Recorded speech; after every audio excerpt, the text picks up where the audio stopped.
The desert remembers everything. It remembers the footsteps of the desperate, the prayers of the lost, and the quiet choices that turn a man's life 1 degree toward grace or ruin.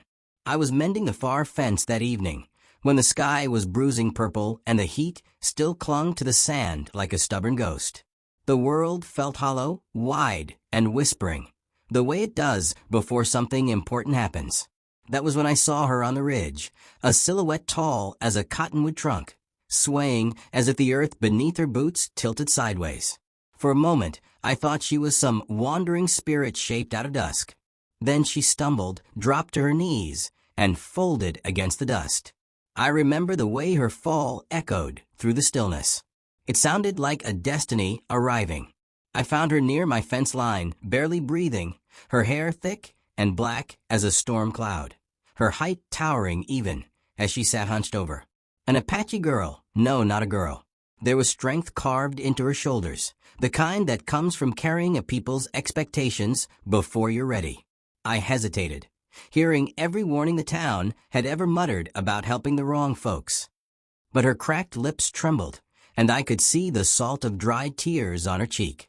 Sometimes mercy does not ask permission. It just reaches out.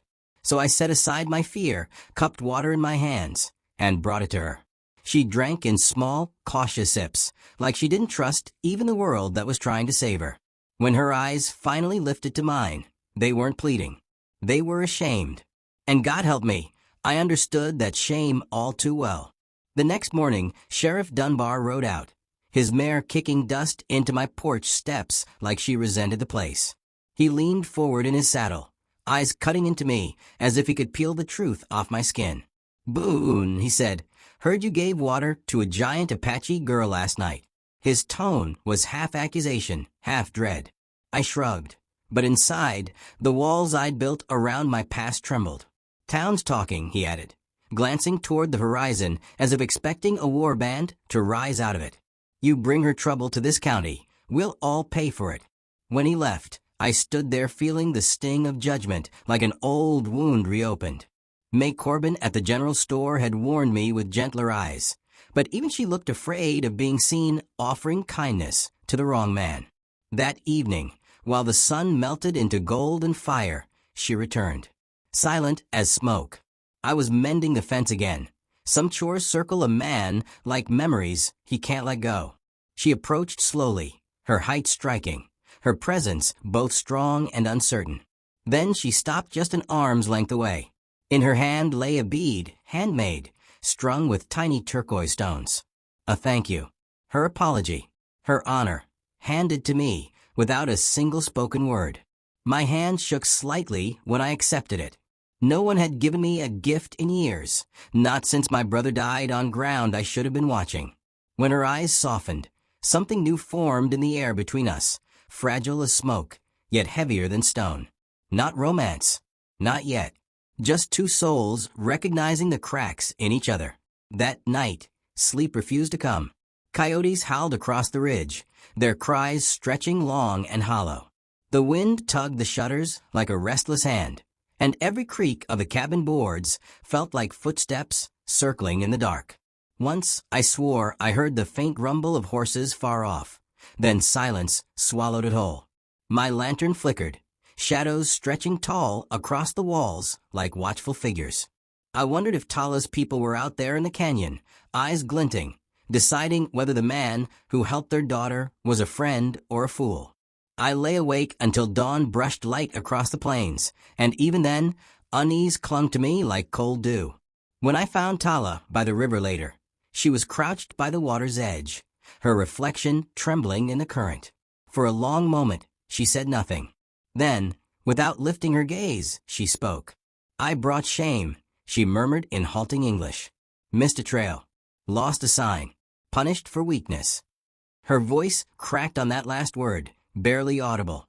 I told her quietly that I knew shame too, knew how it could hollow a man out until he felt like a ghost wearing skin. I told her about my younger brother, and how I'd failed him once when it mattered. Her gaze rose to mine then, and something changed behind her eyes. Our burdens aligned, two broken pieces clicking together not into love, but into understanding. And that is sometimes stronger. The next day, Sheriff Dunbar showed up again, jaw tight, hand near his holster like he was practicing fear more than authority. "I warned you," he growled. "Town won't defend a man who defends Apaches." He told me I'd doomed myself, that I was inviting danger onto every doorstep from here to the river. But I'd spent too many years shrinking under people's judgments. I'd already lived that life, and it had only ever left me lonelier. So I told him he was welcome to leave. He spat into the dirt, rage twisting his face, but he turned and rode off. For the first time in a long while, I felt something steady inside myself, like a spine straightening after years bent. Just before dusk, the world shifted. A tremor ran through the ground, faint as a heartbeat. Then came the dust, rising on the horizon like a storm. I stepped onto the porch, my breath snagging. Hoofbeats. Hundreds of them. They rolled across the plains like thunder. I stood utterly still as shapes emerged, warriors riding in tight formation, spears glinting, feathers whipping in the wind. They fanned out until they surrounded my ranch completely, 350, maybe more. A full war party. My throat tightened, but fear did not claw at me the way I expected. Maybe because running would have been useless. Or maybe because I'd already made peace with my fate the moment I offered water to a dying girl. The warriors sat silent, their eyes fixed on me, an unspoken judgment. I felt the weight of their history pressing down like a sky too heavy to hold. My hands stayed open at my sides. Not brave, just honest. The wind stilled, carrying nothing but the sound of my own heartbeat. And then the riders parted. Tala walked forward, her steps slow, deliberate, like someone approaching the horizon of her own life. The warriors did not look at her with anger, but with respect fusing into something more complicated. When she reached the center of the circle, she lifted her chin. "This man gave water," she said, and her voice rang like a bell made of iron and sorrow. "He saw my suffering and did not turn away." Her father emerged behind her, gray bear, a towering figure whose presence could silence an army.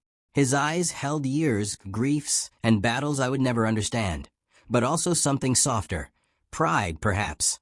He stepped toward me. For a long moment, he said nothing. I felt every warrior breathe in unison. Then Gray Bear spoke, his voice deep as thunder rolling through stone. "Water given in truth," he said, "creates a bond. Our law honors it." I braced myself, expecting judgment, punishment, the blade of a warrior's spear. Instead, Gray Bear bowed his head, not deeply, but enough that my knees almost buckled. The warriors lowered their weapons, the tension melting from the air like ice under morning sun. I could finally breathe again. Gray Bear told me they had not come to punish me, but to witness the man who offered mercy to their daughter, when even her own pride had turned against her. He said their people would remember my gesture, that my ranch was under their protection, that no harm would come to me under Apache watch. Tala's eyes met mine then, no longer guarded, no longer ashamed. There was gratitude there, yes, but also something deeper, warmer, blooming like a sunrise that needed no words. A quiet promise that two wounded souls could, perhaps, walk in the same direction without stumbling alone. As they rode away, the dust rising behind them like a blessing instead of a threat, I felt something settle inside me, something I hadn't felt since before my brother died. A sense that maybe shame didn't have to root itself in me forever. Maybe mercy, even the smallest kind, could make a man brave again. And if you're still listening to this story, let me leave you with this. Sometimes the world tries to convince you that kindness is dangerous, that compassion will cost you more than cruelty ever will. But I've learned that the gentlest gesture, a cup of water, a moment of seeing someone's hurt, can break the oldest walls. What you give to a stranger may not just save them. It may be the very thing that saves you.